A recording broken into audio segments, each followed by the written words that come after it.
సహాయం నీకే ఉన్నాను. ప్రభావం నీకే ఉన్నప్పుడు నా ప్రభావం చూస్తున్నాం. అనుకూలమై ఆయన మీరు నిర్ణయించి సిద్ధపరిచిన మేలేకు బాగా ఈ రాత్రి మనసు నుండి సమృద్ధిగా దయచేయని ప్రార్థిస్తున్నాం. నాతో మాత్రమే మాట్లాడమని దానికి ఆత్మీయ అవసరం కొద్ది ప్రభావం మీ వాక్యాన్ని మాకు పంచిపెట్టుకొని ప్రార్థిస్తున్నాం. ప్రభావం ముందు ప్రభావం పంపించండి. మీరు ఎంత పోషణగా తెచ్చుకుంటున్నాను పాల్పొచ్చండి. ప్రభావం పరిశుద్ధాత్మక సహాయం దయచేయండి. ధైర్యంగా మీ వాగ్దానం ప్రభావం నెరవేర్చుకోండి. ప్రభావ ఈ సమయాన్ని మాకు దీవితం తెచ్చి ప్రభావం దగ్గర కూడా మంచి బిడ్డగా వాడిని దొరకచండి. మాకంతా ప్రభావం మీకే చూపిస్తూ మా ప్రభు రక్షకుడైన యేసు నామమున స్తుతించి వేడుకుంటున్నాం. ప్రభు యేసు క్రీస్తు వారు 2026 సంవత్సరాల క్రితం శరీరధారిగా ఈ భూమి మీదకు వచ్చినాడు. యెషయా గ్రంథంలో ప్రభు యేసు క్రీస్తు వారు మొదటిసారిగా భూమి మీదకి వచ్చే విషయాన్ని గురించి అనేక వందల సంవత్సరాల క్రితమే ప్రవచించబడింది. ఆయన జన్మిస్తాడు, ఆయనకు ఏం పేరు పెట్టబడుతుందో తెలియచేయబడింది. అలాగే ప్రభు యేసు క్రీస్తు వారి మరణాన్ని కూడా ఈ గ్రంథంలో రాయబడింది. అదే సమయంలో అంతకంటే అన్నిటికంటే ముఖ్యమైనదిగా మరొకసారి క్రీస్తు ప్రభు ఈ భూమి మీదకి రాబోతున్నాడు. ఈ భూమి మీద 1000 ఏళ్ళు పరిపాలించబోతున్నాడన్న ప్రవచనం కూడా ఈ గ్రంథంలో రాయబడింది. కాబట్టి క్రీస్తు ప్రభు రెండవసారి ఈ భూమి మీదకి వచ్చినప్పుడు అక్కడ జరిగే సంఘటన ఎలా ఉంటుందో మనం యెషయా గ్రంథం 11వ అధ్యాయం 9 నుండి 11 వచనాలు చదివిన మానవుడికి అది మేకరమైనదిగా కనబడలేదు. రక్షించబడిన విశ్వాసులకు సంఘములకు అది ఎంతో ఆనందకరమైన సంఘటన. అయితే ఎదురైతే యేసుప్రభుని సొంత రక్షకుడిని అంగీకరించారో, సువార్తకు లోబడరు,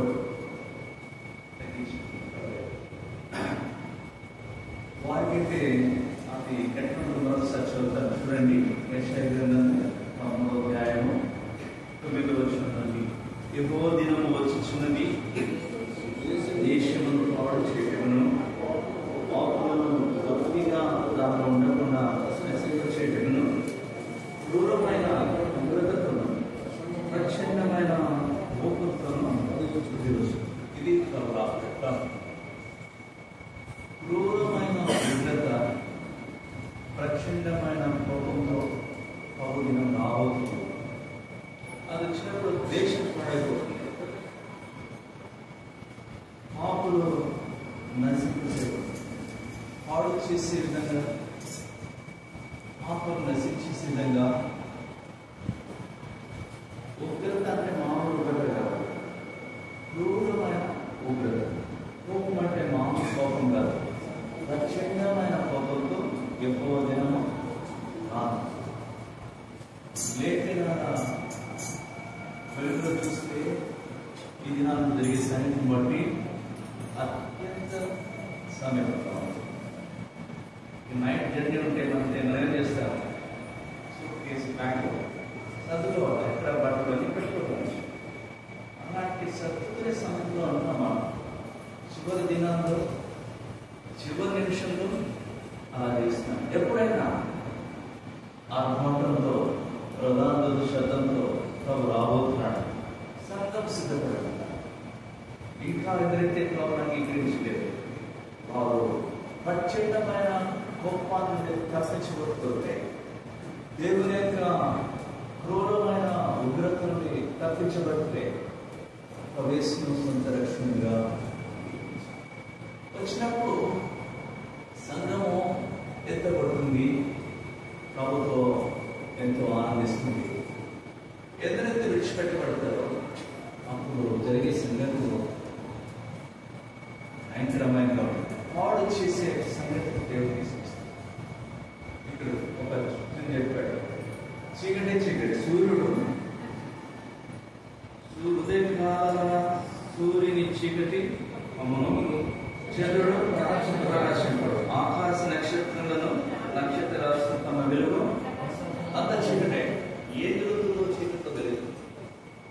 డే టైం చీకటే, నైట్ టైం వెళ్ళు చీకటే, నక్షత్ర రాశులు వెలుగు లేదు, పాడైపోతుంది దేశం.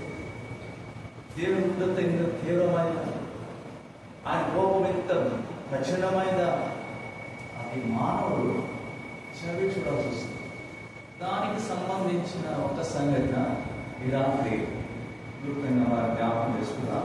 రండి, ప్రకటన గ్రంథము 6వ అధ్యాయం, ప్రకటన గ్రంథము 6వ అధ్యాయము 12వ వచనం నుండి 17వ వచనం వరకు మార్చి చదువుతున్నాం.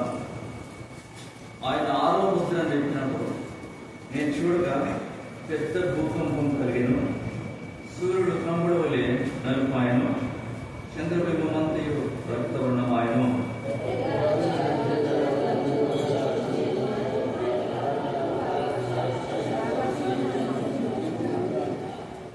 మరియు ఆకాశ మండలము శుభ్రపడిన గ్రంథం వలెనే తొలగిపోయాను. ప్రతి కొండయు ప్రతి ద్వీపము వాటి స్థానంలో తప్పెను.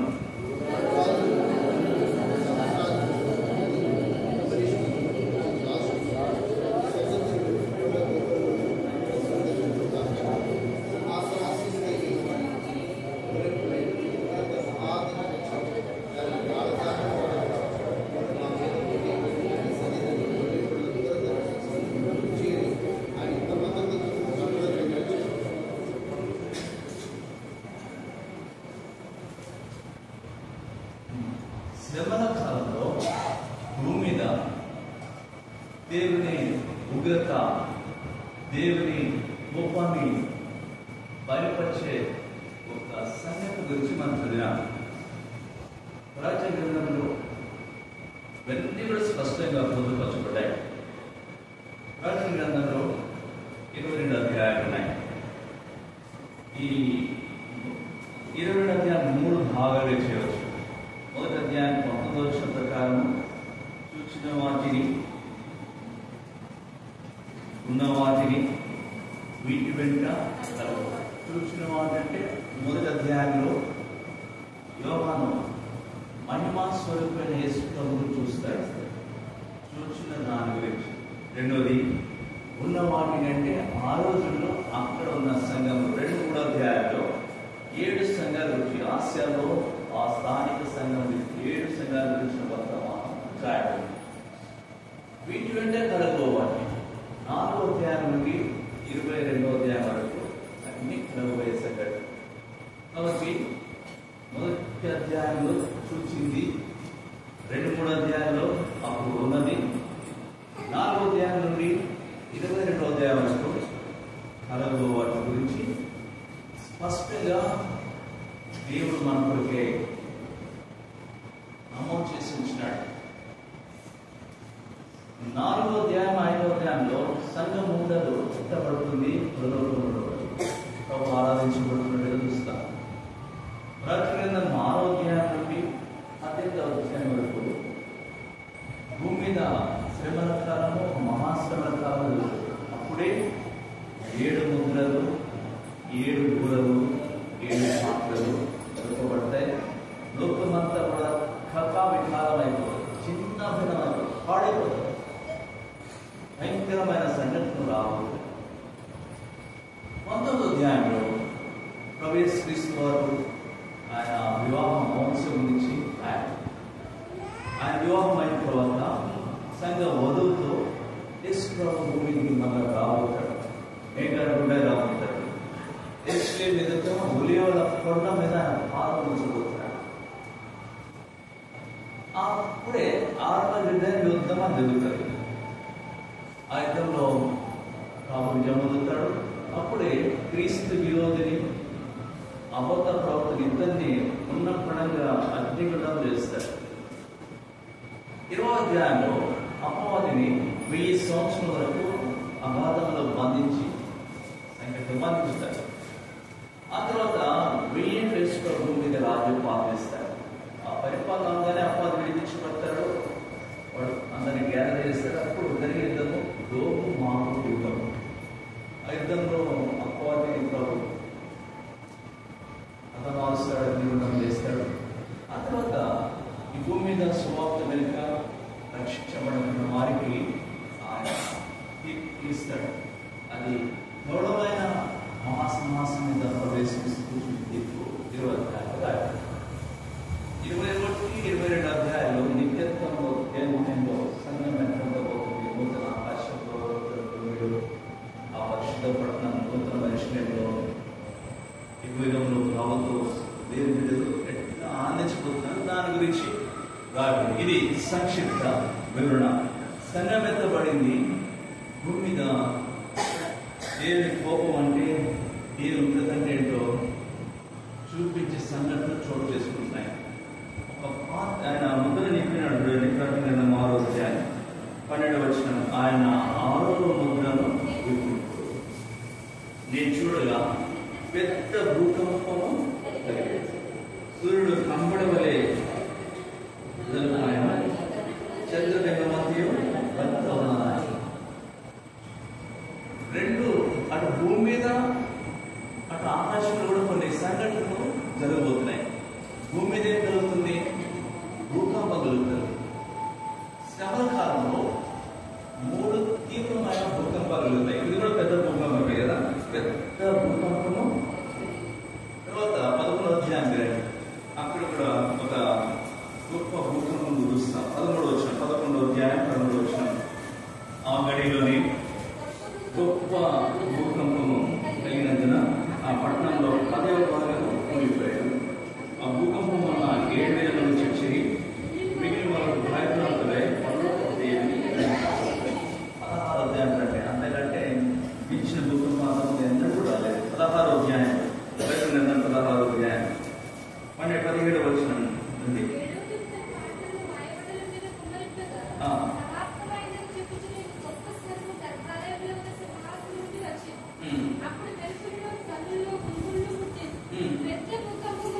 పెద్ద భూకంపమును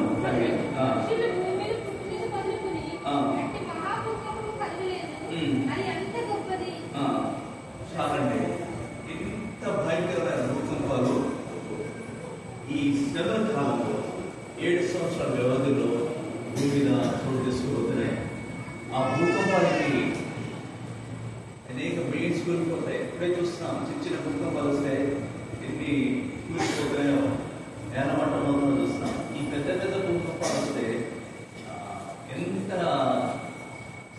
సాలిడ్గా కట్టిన బిల్డింగ్స్ కూడా నిలవలేవు. అదే సమయంలో భూమి మీద జరుగుతుంటే 6వ ముద్ర వెళ్తున్నప్పుడే సూర్యుడిలో మార్పు వస్తుంది. సూర్యుడిలో కాంతి లేదు, సూర్యుడిలో తేజస్సు లేదు, నలిపోతున్నాడు, చంద్రుడితో ప్రకాశించలేకపోతున్నాడు. పైగా ఆకాశం నుండి నక్షత్రం ఎట్లా రావుతున్నాయంటే చూడండి. 13వ వచనం,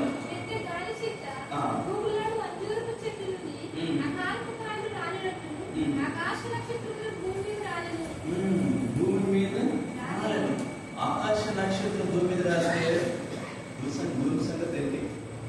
మీకు చిన్నప్పుడు దాదాపు 1980లో అనుకుంటా, 45 సంవత్సరాల క్రితం అప్పుడు ఒక పెద్ద వార్త వచ్చేది. స్కైలాబ్ అనేది. స్కైలాబ్ పడిపోతుంది అంటే ఎక్కడ పడిపోతుందో, పడిపోయిందంటే అక్కడ ఎంత కాలిపోతుంది, అప్పుడు ఇదంతా చచ్చిపోతుందని భయపడ్డారు. Skylab nothing. నేను చూస్తే అకాలపు కాయలు గాలినట్లు ఆకాశ నక్షత్రాలు భూమి మీద రాదు. దానివల్ల ఏం జరుగుతుంది చూడండి. 14వ వచనం,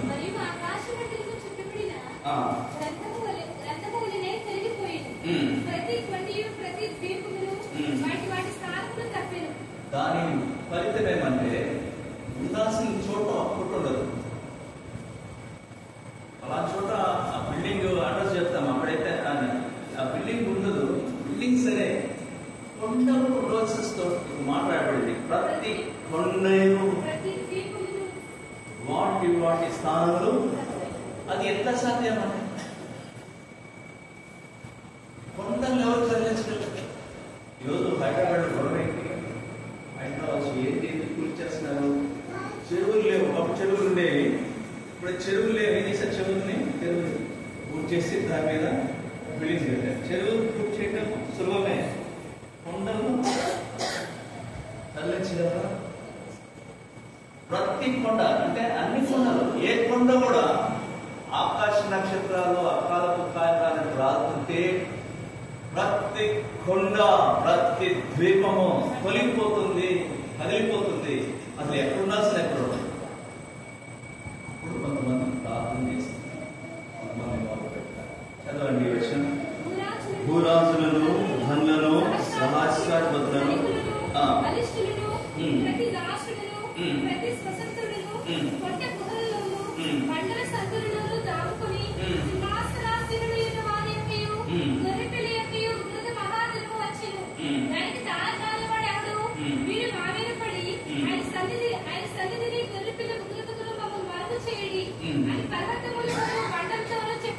మొరపెడుతున్నారు. వీళ్ళంతా పెద్ద పెద్ద ప్యాక్లు వేస్తున్నారు.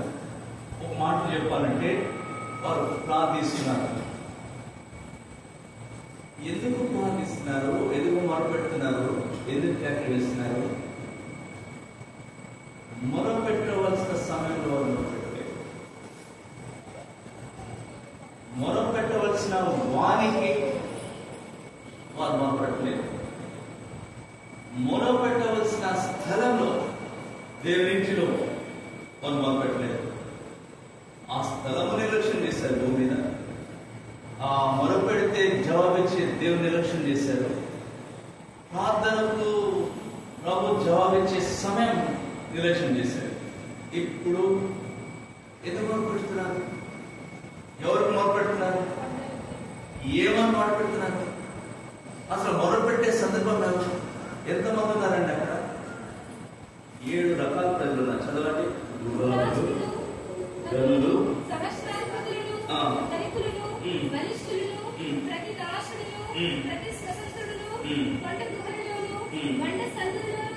ఎంతమంది ఉన్నారు అక్కడ?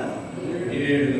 అంటే 7 అంటే ఆల్మోస్ట్ మానవ జాతి అంతా, రాజే కావచ్చు, అధికారే కావచ్చు, ధనికుడే కావచ్చు, దాసుడే కావచ్చు, స్వతంత్ర, ఏ భేదం లేదు.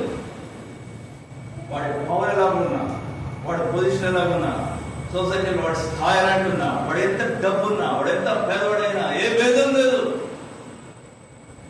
ఇప్పుడు మొదలు పెడతారు. ఎందుకంటే కళ్ళ చూస్తున్నారు. వాడికి మతి పోతుంది. అసలు ఏం జరుగుతుంది భూమి మీద? ఏంటి మా కళ్ళ ముందే మేము సంపాదించినంత నష్టపోతున్నాం. మా కళ్ళ ముందే ఎంత భయంకరమైన జరుగుతుంది. వారికి మతి భ్రమించినట్టుగా మాట్లాడుతున్నారు. అరే, ఒక జీవమైన వాటి దగ్గరికి వెళ్తున్నారు, పెద్దమైన వాటికి వారు సాగిపడుతున్నారు, వాటికి మాట్లాడుతున్నారు. ఎందుకంటే ఎంత భయంకరమైన జరిగిందంటే, 2వ ముద్ర పెట్టినప్పుడు ఏం జరిగింది చూడండి. 4వ వచనం, ఆ ప్రకటన 6వ అధ్యాయం 4వ వచనం. అప్పుడు ఎర్రదైన వేరొక గుర్రము బయలువెడెను.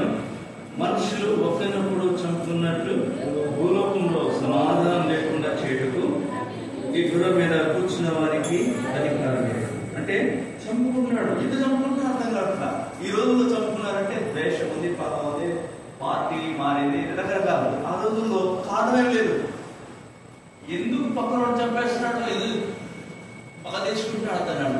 అంటే శత్రువు ఆ విధంగా ప్రోత్సహిస్తున్నాడు. అన్యాయంగా అక్రమ ఒకరు చంపుకుంటున్నారు. సమాధానం అయితే ఎవరు హృదయాన్ని నెమ్మది లేదు, ఎవరి కుటుంబాల్లో నెమ్మది లేదు, సమాజంలో నెమ్మది లేదు, దేశంలో నెమ్మది లేదు. అందరూ కూడా దిగులుతో, నిరాశతో ఉంటున్నారు. ఆనందం పోయింది, నౌకరీ దినాలు పోయినాయి. ఎక్కడ చూసినా చంపుకోవడం.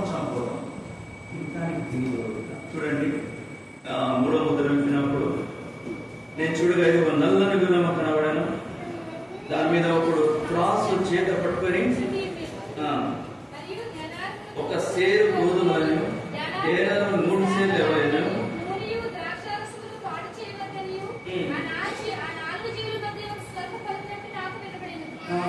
కరువు, తీవ్రమైన కరువు.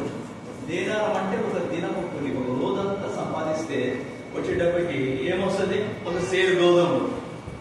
మనము సంపాదించే జీతం కానీ, వేతనం కానీ ఏదో తిరిగే కదా. మన బట్టల ఖర్చులు ఉంటాయి, మన ఇంకా రకరకాల ఖర్చులు ఉంటాయి, పిల్లల చదువుల ఖర్చులు ఉంటాయి, మెడిసిన్ ఖర్చులు ఉంటాయి, పెట్రోల్ ఖర్చులు ఉంటాయి, రకరకాల ఖర్చులు ఉంటాయి కదా. ఎంత సంపాదించినా కేవలము భోజనం మాత్రమే అయితే మిగతా విషయాలు ఏంటి? మిగతా విషయాలు ఖర్చు పెడితే మరి భోజనం ఎక్కడ దొరుకుతుంది? భయంకరమైన కరువు, భయంకరమైన మరణాలు, ఏమాత్రము సమాధానమైన పరిస్థితి. 4వ ముద్ర విప్పినప్పుడు చూడండి, మృత్యువు. అప్పుడు నేను చూడగా ఇదిగో పాండుల వజ్రముల కొలువు కనబడెను.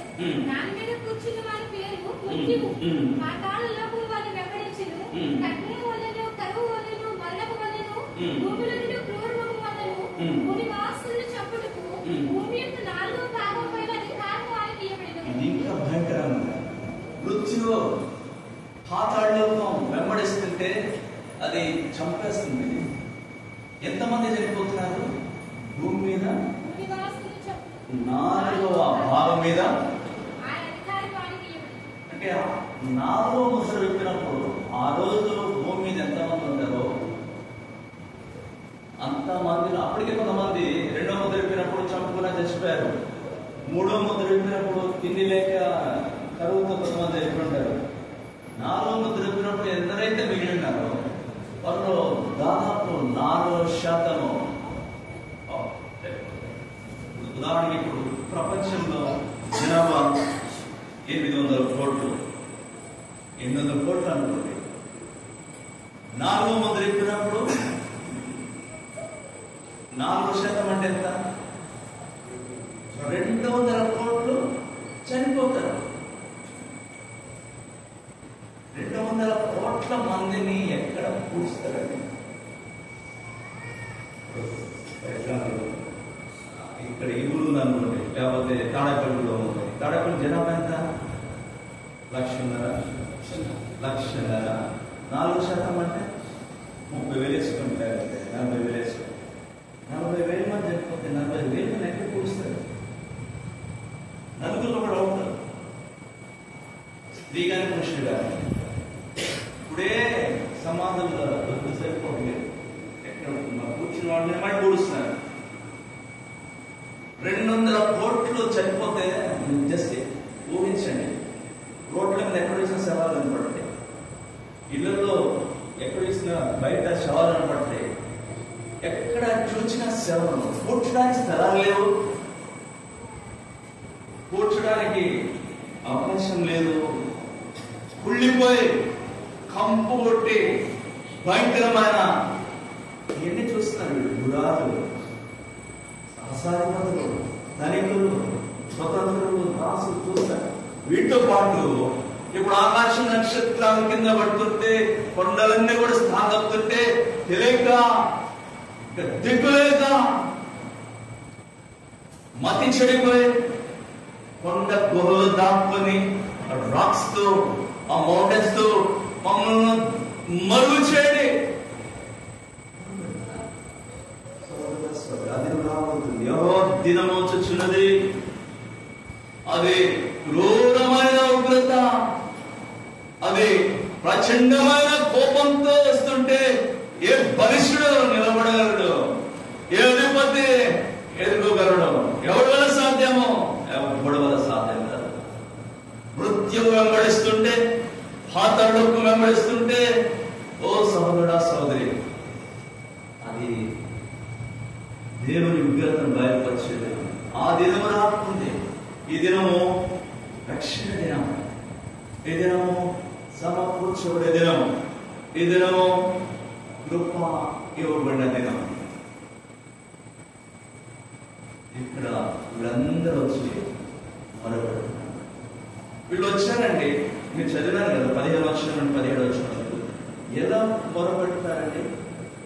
వాడు దేనికోసం మొదలుపెడుతున్నారు? ప్రభు ఒక వ్యక్తి యొక్క మొర అంగీకరించాలంటే, ఒక వ్యక్తిని క్షమించాలంటే, ఆ వ్యక్తిలో మొట్టమొదటి ఏం కావాలి? పశ్చాత్తాపం కావాలి.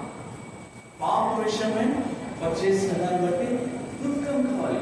కానీ వీళ్ళలో పశ్చాత్తాపం లేదు. వారు ఏ పాప జీవితమైన దుఃఖం లేదు. అది లేకుండా మొదలుపెడితే ఎలా? 16వ అధ్యాయం రండి, అప్పుడు కూడా మారుమనసు పొందరు. ఎప్పుడు తెచ్చినారు కానీ మారు మూసుకుంటే. కాబట్టి నేను 16వ అధ్యాయము 9వ వచనం. కాగా మనుషులు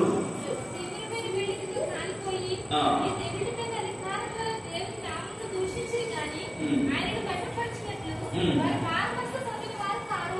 అట్లానే 11వ వచనం, తమకు కలిగిన పేదలను బట్టి పుణ్యను బట్టి పరలోకమందున దేవుని దూషించిరి గాని తమ క్రియలను మాని మారుమనస్సు పొందిన వారు కారు. వారు మారుమనస్సు లేకుండా దెబ్బలు తింటున్నారు, వేదన పొందుతున్నారు, కాలిపోతున్నారు, తీవ్రమైన శ్రమ సహిస్తున్నారు. కానీ మారుమనస్సు పొందట్లేదు, పశ్చాత్తాపంతో ప్రభావితులు. ఇక్కడ కూడా వీళ్ళంతే, వీళ్ళు ఎక్కడ పశ్చాత్తాపం యొక్క ఛాయ లేదు. ఎందులో గిరీచిపోతారు ఏదో ప్రభు దగ్గరికి వచ్చి ఎవరైనా వ్యక్తి తను అడిగిన దానికి ప్రభు యొక్క ఆయన మనకి జవాబు పొందాలంటే కావాల్సిందేంటి? విశ్వాసం. విశ్వాసం లేకుండా దేవునికి ఇష్టడేట దేవుని దగ్గరికి వచ్చినాడు, ఆయన ఉన్నాడు, నీవు తను వెతుకోవాలని ఆయన ఫలం దయచేయవాడని నమ్మాలి కదా. వీళ్ళు అర్థం రావట్లేదు, వీళ్ళు విశ్వాసంతో ప్రభు దగ్గర రావట్లేదు. నిజమే, మేము ఎంతో పాపం ఉంచినాం, దేవుని విరోధంగా జీవించినాం, అయినా కూడా ప్రభు దగ్గరికి వస్తే ప్రభు క్షమిస్తాడు, ప్రభు అంగీకరిస్తాడు. అట్టి విశ్వాసం మీకు లేదు. విశ్వాసం లేకుండా మొరపెడితే ఏం లాభం? విశ్వాసం లేకుండా ప్రార్థన చేస్తే ఏం లాభం? వీళ్ళలో విశ్వాసం లేదు, వీళ్ళు ఉంది నేను భయము. చూస్తున్నారు, కళ్ళ ముందే పొట్ల ముందే చచ్చిపోతుంటే, కళ్ళ ముందే కూలిపోతుంటే, కళ్ళ ముందే ప్రతి కొండబడు తగ్గిపోతుంటే, కళ్ళ ముందే భయంకరమైన సంగతి జరుగుతుంటే భయంతో, దిగులతో, సమాధాన స్థితితో ప్రభావం విశ్వాసంతో వస్తే అంగీకరిస్తాం. కపెట్టుకొని కుమారుడు తండ్రి దగ్గర ఎట్లా వెళ్ళాడు?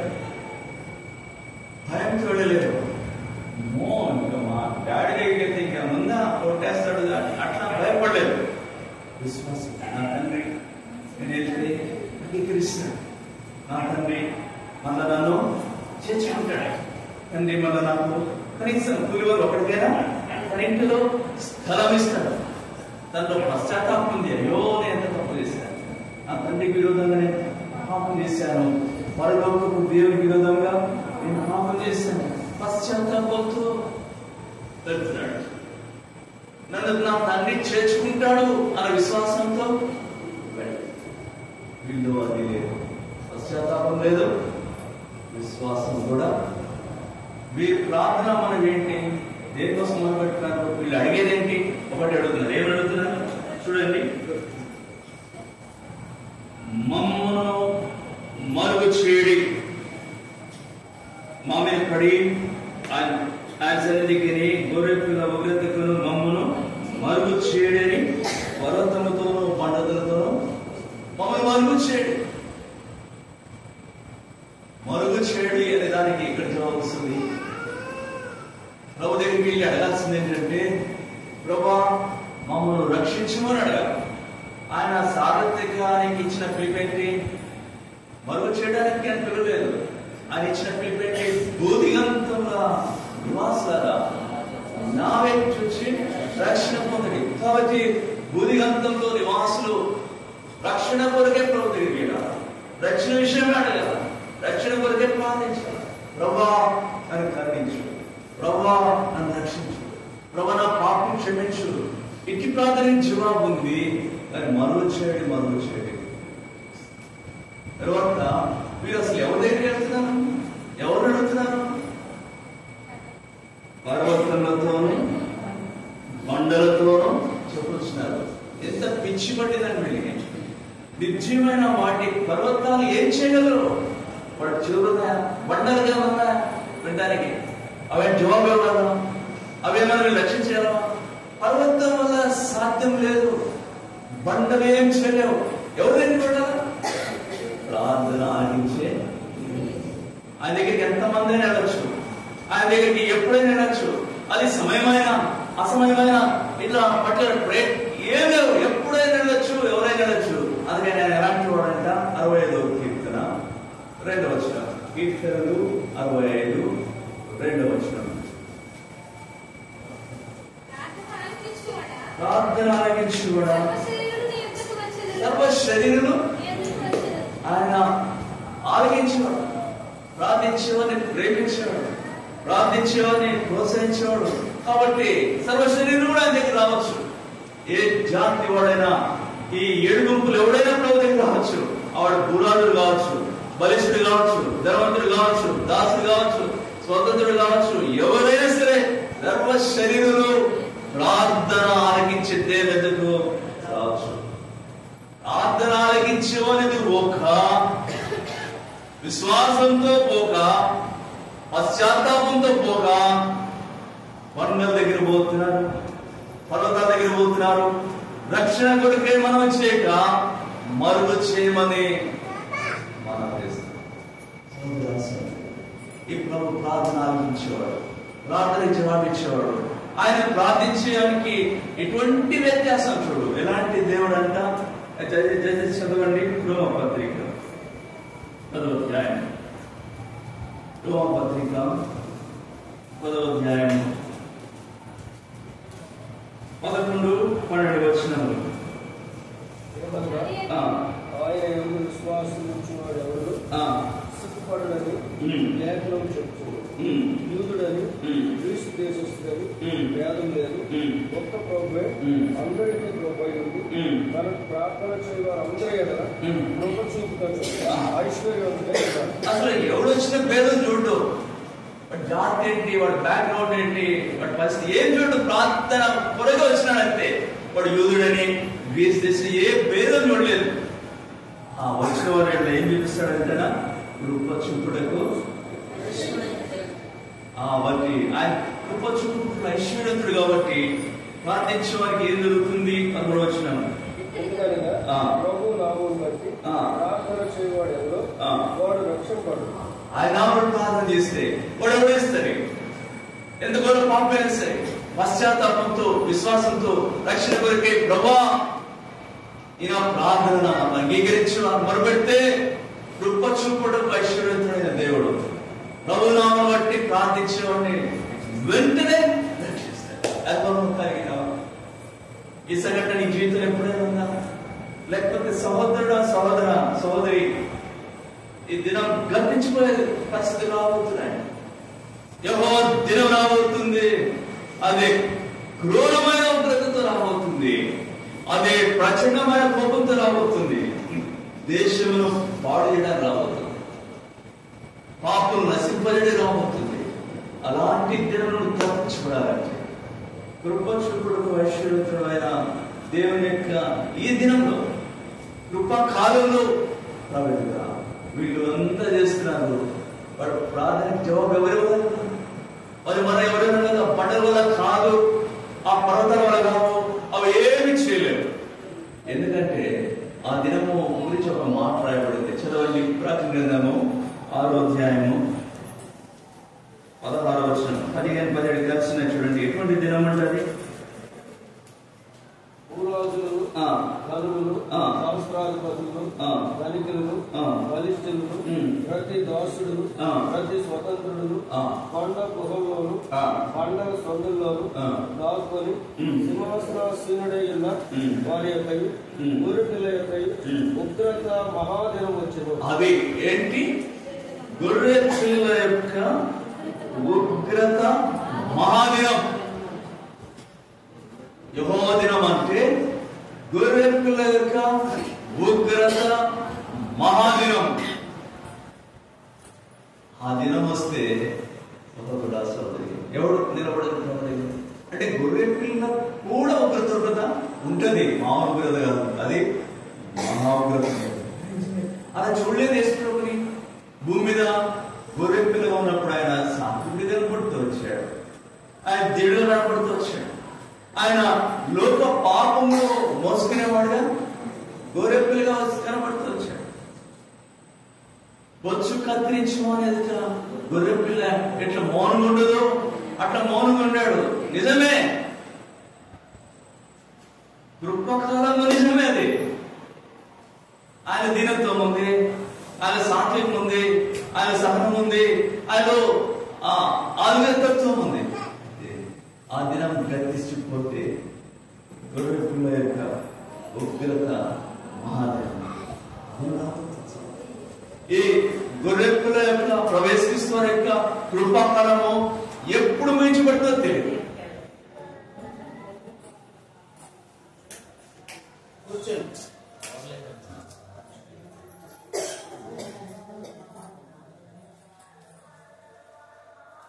సహోదరుడా సోదరి, నేను ముగించేస్తానండి.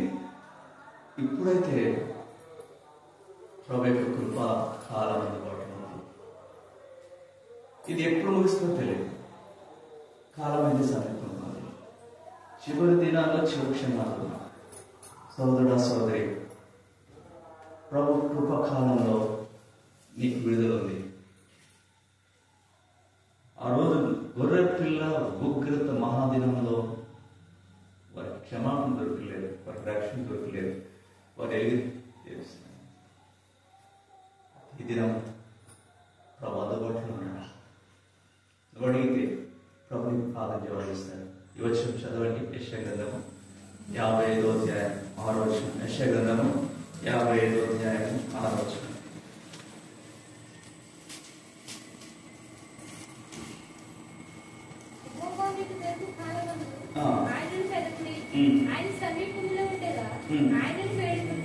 రెండు మాటలు.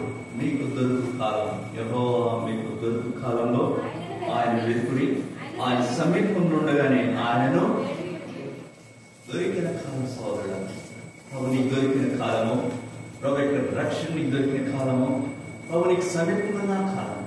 ఇదిగో నేను తలుపునొద్దే ఉన్నాను, నీ హృదయం దగ్గర ఉన్నాను, తడుచున్నాను. ఒక్కసారి తలుపు, ఒకసారి అంగీకరించు, నేను వెంట వస్తాను.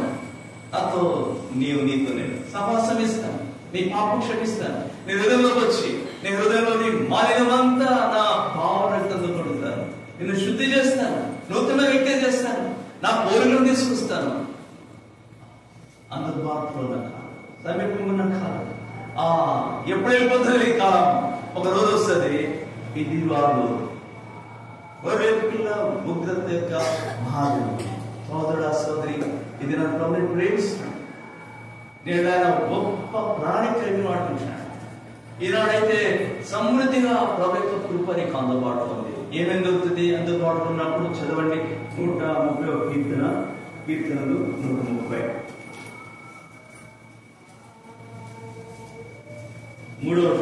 7వ వచనం. యెహోవా ఇశ్రాయేలు యెహోవా మీద ఆశ పెట్టుకున్నాము, యెహోవా యొద్ద కృప దొరుకును, ఆయన యొద్ద సంపూర్ణ విమోచన దొరుకును. ఇశ్రాయేలు దోషుల నుండి ఆయన వారిని విమోచించును.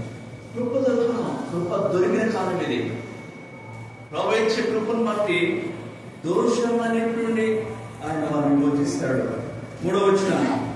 యెహోవా నీ దోషాలను కనిపెట్టి చూచాడు, ప్రభు ఎవరు నెరవేరడు.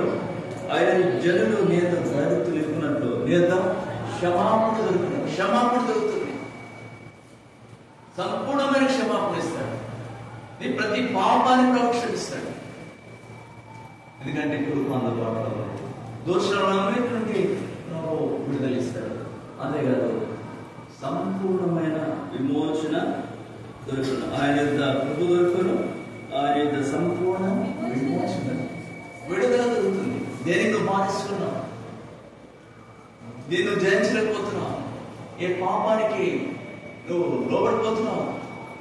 కృప దొరికిన ఈ కాలంలో ఆ దురలవాటు నుండి కూడా ప్రభు సంపూర్ణమైన విమోచన ఇస్తాడు. నువ్వు చేయాల్సిన ఒకటే, ఈ కృప కాలంలో ప్రభుత్వ సమీపంగా పెట్టుకో, మొదలుపెట్టు. ఈ దేవుడు కృప చూపుడే ఐశ్వర్యవంతుడు. నువ్వు యూదుడు అయినా, గ్రీస్ దేశస్తుడు అయినా, ఏ భేదమైన చూడు, నువ్వు వచ్చావంతే, పశ్చాత్తాపంతో వచ్చావంతే, విశ్వాసంతో వచ్చావంతే. నా ప్రభు నన్ను క్షమిస్తాడు, నా ప్రభు నన్ను నేర్చుకుంటాడు, నా ప్రభు నా యొక్క ప్రతి పాపాన్ని క్షమిస్తాడు. నా ప్రభు యొక్క సమృద్ధి అయిన కృప ఉంది. నా ప్రభు యొక్క ఈ యొక్క పత్రానికి పరిపూర్ణమైన విడుదల ఉంది. మళ్ళా తిరిగి నా ప్రభు గుంట్లోండి లేపుతాడు, నిలబెడతాడు. తన సాక్షిగా తన శక్తినిచ్చి తన మహిమార్థమై వాడుకుంటాడు. తన రాకడ కొరకై నన్ను సిద్ధపరుస్తాడు అని విశ్వాసం ప్రభుత్వం వస్తే నువ్వు అడిగినట్లే, నువ్వు ఆశించినట్లే ప్రభుత్వం సహాయిస్తాడు. కాబట్టి ఈ రాత్రి నీ జీవితాన్ని పరీక్షించు. ఎట్లా ఉన్నావు? పాపం క్షమించబడ్డాయన్న నిశ్చయతను కలిగిన ప్రభు యేసుక్రీస్తు నీ స్వంత రక్షణ అంగీకరించిన సంఘటన నీ జీవితం ఉందా? లేకపోతే ప్రియమైన సహోదరుడు సహోదరి లేకపోతే మనం చేస్తున్నాం గొర్రెల యొక్క ఉద్గత మనలో రావద్దు. ఎప్పుడు వస్తుందో తెలియదు. మధ్యాకాశంలో ఎప్పుడు బోర ప్రధాన శబ్దంతో ప్రభోస్తాడో తెలియదు. ఒక్కసారిగా సంఘం కాగితపడితే టకటకటకటక ఇవన్నీ జరుగుతాయి. ఏ మాత్రం విరామం లేకుండా ఒక్క బోర తర్వాత మరొక బోర, ఒక పాత్ర తర్వాత ఒక ముద్ర, ఒక ముద్ర తర్వాత ఒక ముద్ర తట్టుకోలేదు. దేశంలో పాడేసే సంఘటనలు రాబోతున్నాయి. ప్రచండమైన దైవోగ్రత, దేవుని కోపము రగులుపోతుంటే ఏ కొండ నిలబడలేకపోతుంది, ఏ ద్వీపం లేకపోతుంది. అకాలకు కాలు రానట్టు నక్షత్రాలు పడుతుంటే ఏ మానవుడు తట్టుకోగలడు, ఏ మానవుడు నవ్వుకోగలడు, ఏ మానవుడు సమాధానం కాగలడు, ఏ మానవుడు ధైర్యం కలగడు. కొండ తగిలిపోయి ఏడుస్తున్నారు. ఏం లాభం? కనుక ఇది కృప అందుబాటులో ఉన్న కాలం. సహోదర సహోదరి నిర్లక్ష్యం చేయలేదు. ఎంత గొప్ప రక్షణ ఎందుకు నిర్లక్ష్యం చేస్తాం? ఉచితంగా ప్రభు నీకు ఇస్తాడు, నీడ నీకు ఇస్తాడు. ఇది రక్షణ దినం, దేవుని దినం. ఆ దినం కాదు, ఈ దినం రక్షణ దినం. ఇది కృప. నిర్లక్ష్యం చేయలేదు. ప్రభా ఈ దినమే నాకు ఆలోచన, నాకు అలాంటి పరిస్థితులు వద్దు ప్రభా, నేను ఉండలేను ప్రభా. నా తల్లిదండ్రులు, నా తోబుట్టులు మధ్యాకాశం నిలబడి ఉంటే నేను ఎందుకు భూమి మిగిలిపోవాలా? మా అమ్మగారు, మా నాన్నగారు వెళ్ళిపోతే, మా బ్రదర్స్ వెళ్ళిపోతే, మా సిస్టర్స్ వెళ్ళిపోతే ఎందుకు మిగిలిపోవాలా? మిగిలిపోయిన తర్వాత ఎందుకు కుమిరి క్రీడాలా? ఎందుకు తిండి లేక కరువులో దిక్కుమన్న పరిస్థితి ఎందుకు కలిగి ఉండాలా? మృత్యువు పాతాళలోకం వెంబడిస్తుంటే, సూర్యుడు చీకటి ఇస్తుంటే ఎందుకంత భయంకర దినాలే ఉండాలి? వద్దు. ఈనాడే నా పాపాన్ని క్షమించు, నేను వీడిని అంగీకరించు, నా జీవితాన్ని మార్చు. నేను కృపచూపుడు ఐశ్వర్యవంతుడని నమ్ముతున్నాను ప్రభా. నాకు సంపూర్ణ విమోచన కావాలా, నాకు సంపూర్ణ క్షమాపణ కావాలా? నువ్వు ఇచ్చే దేవుడు కనుక పశ్చాత్తాపడుతున్న పాప శ్వాసంతో ఎదురు వస్తున్నాను. ఆయన ప్రభు దగ్గరికి వస్తే కృపకాలం